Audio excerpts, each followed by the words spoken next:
Now the statement by the minister. Yes, sir.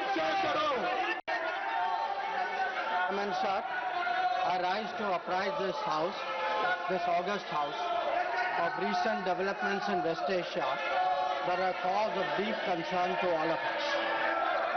Nothing will go on record except the minister's statement. As honorable members are aware, this round of conflict started on 28 February 2026. It has witnessed not only fighting between Israel and the United States on one side and Iran on the other, but also attacks on a number of Gulf states. There have been numerous casualties, including at the leadership level in Iran, as well Nothing will go on record except the minister's statement. as well as destruction of infrastructure in the region. At the very outset, government had issued a statement on 28 February expressing its deep concern and urging all sides to exercise restraint, avoid escalation, and prioritize the safety of civilians. We believe, and we continue to believe, that dialogue and diplomacy should be pursued to de-escalate tensions and address underlying issues. Sir, it is also imperative that the sovereignty and territorial integrity of all states in the region be respected. Given the gravity of the situation, the Cabinet Committee of Security, CCS, met on 1 March under the chairmanship of the Honorable Prime Minister. It was briefed on the airstrikes in Iran and the subsequent attacks in several Gulf countries. The CCS was concerned over the safety and security of the Indian community in the region. It also focused on the implications for regional security and for economic and commercial activities. The committee was apprised of difficulties faced by Indian travelers transiting the region and by students appearing for scheduled examinations in these countries. It directed all concerned ministries and departments to take appropriate measures to respond to these problems. Honorable Prime Minister continues to closely monitor emerging developments and relevant ministries are coordinating to ensure effective responses. Sir, the conflict has continued to intensify and the security situation in the region has deteriorated significantly. We have noted that, in fact, the conflict has spread to other nations with mounting destruction and deaths. Normal life and economic activities in the entire region are visibly affected and in some cases have come to a halt. We therefore reiterated our call on 3 March for dialogue and diplomacy and spoke up for an early end to the conflict. I am confident, Chairman Sir, that the House joins me in expressing our sorrow at the loss of lives. Honorable Chairman Sir, while any development that negatively impacts peace and security in the world is deeply troubling, this ongoing conflict is an issue of particular concern for India. We are a neighboring region and understandably have obvious stakes that West Asia remains stable and peaceful. There are almost 1 crore Indian citizens who live and work in the Gulf nations. In Iran too, there are a few thousand Indians who are there for study or for employment. The region is key to our energy security and includes many important suppliers of oil and gas. Chairman Sir, the Gulf is also a major trade partner, accounting for almost $200 billion annually. The House is also aware that in the last decade, there has been significant investment from the region into the Indian economy. Therefore, serious supply chain disruptions and climate of instability that we perceive are serious issues.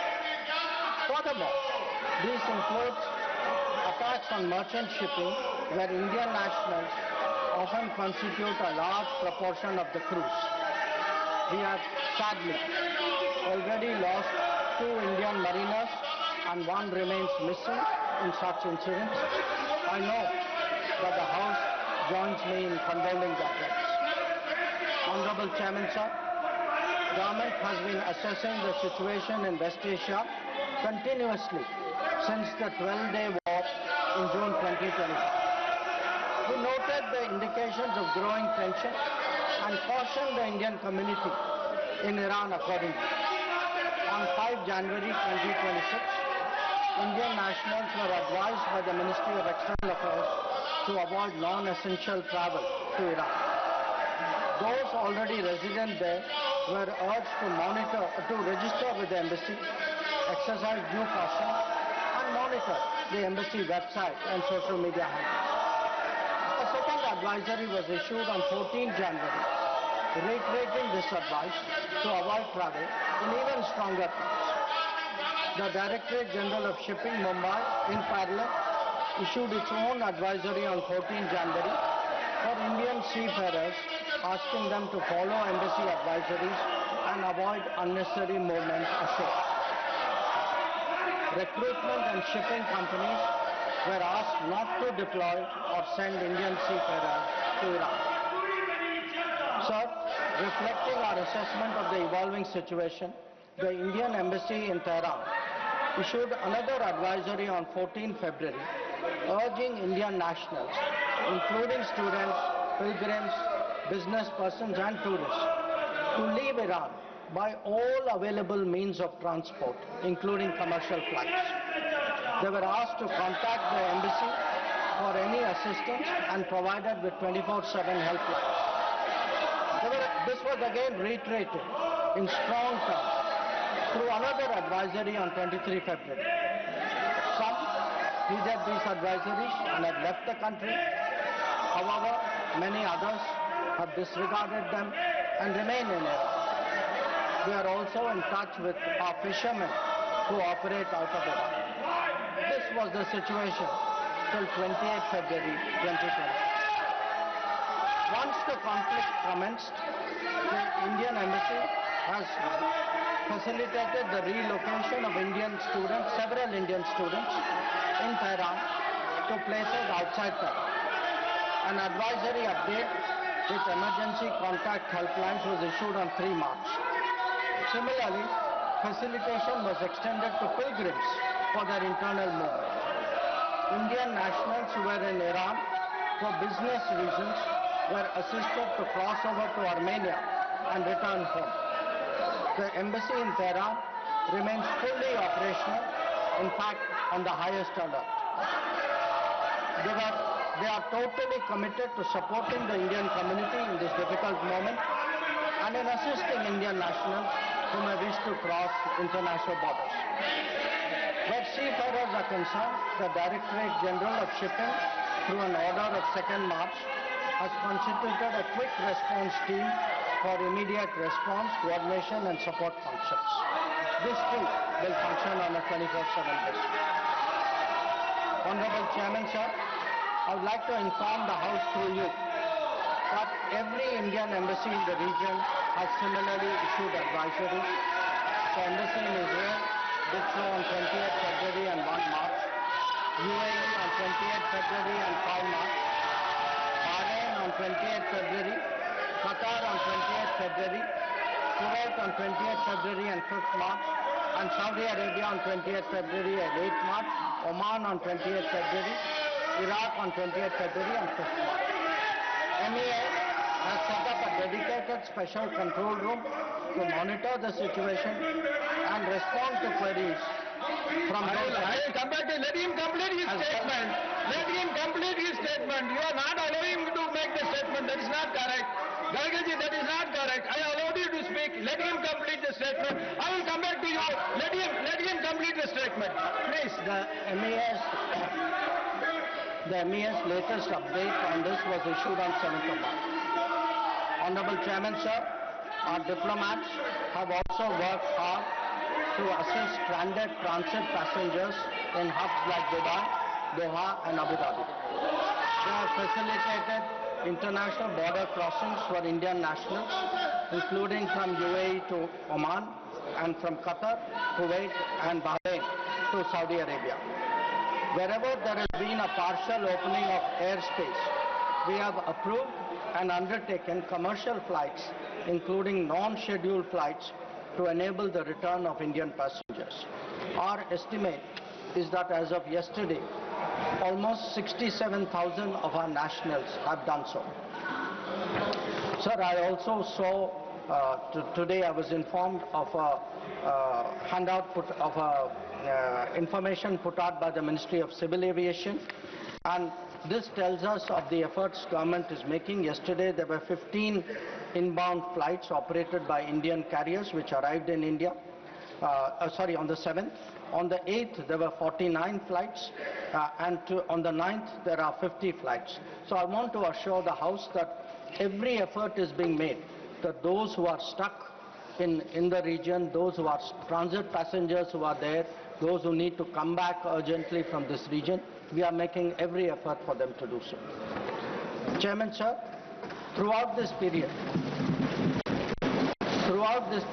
government maintained close contact with relevant countries. Honorable Prime Minister himself has spoken to the President of UAE, the Amir of Qatar, the Crown Prince of Saudi Arabia, the Crown Prince of Kuwait, the King of Bahrain, the Sultan of Oman, the King of Jordan, and the Prime Minister of Israel. In each case, we received assurances that the well-being of the Indian community would be a priority for the host government. I have similarly been in close touch with my counterparts in these countries. Insofar as the United States is concerned, we have maintained regular contacts through diplomatic channels. While attempts have been made, contacts with Iran at the leadership level are obviously difficult at this time. I have, however, spoken to Foreign Minister Arakchi on 28 February and 5 March 2026. We will continue these high-level conversations in the coming days.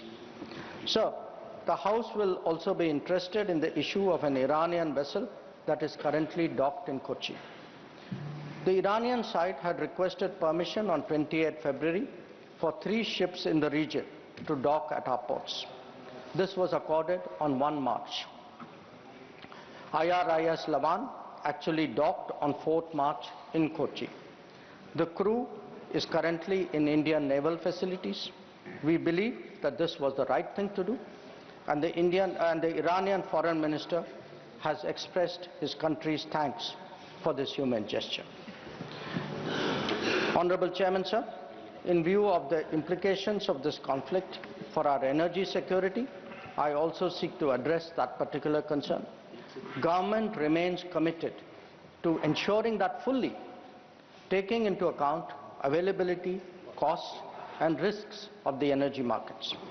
For us, the interests of the Indian consumer has and will always be the overriding priority. Where required, Indian diplomacy has supported the endeavors of our energy enterprises in this volatile situation. Honorable Chairman, sir, let me conclude by highlighting the 3 guiding factors of our approach. 1. India is in favor of peace and urges a return to dialogue and diplomacy. We advocate de-escalation, restraint, and ensuring the safety of civilians. 2. The well-being and security of the Indian community in the region is our priority. We will continue to work with the governments of the region towards that end. And 3. Our national interest, including energy security and trade flows, will always be paramount. I am confident, sir, that the government has the full support of this august House on this matter. I thank you.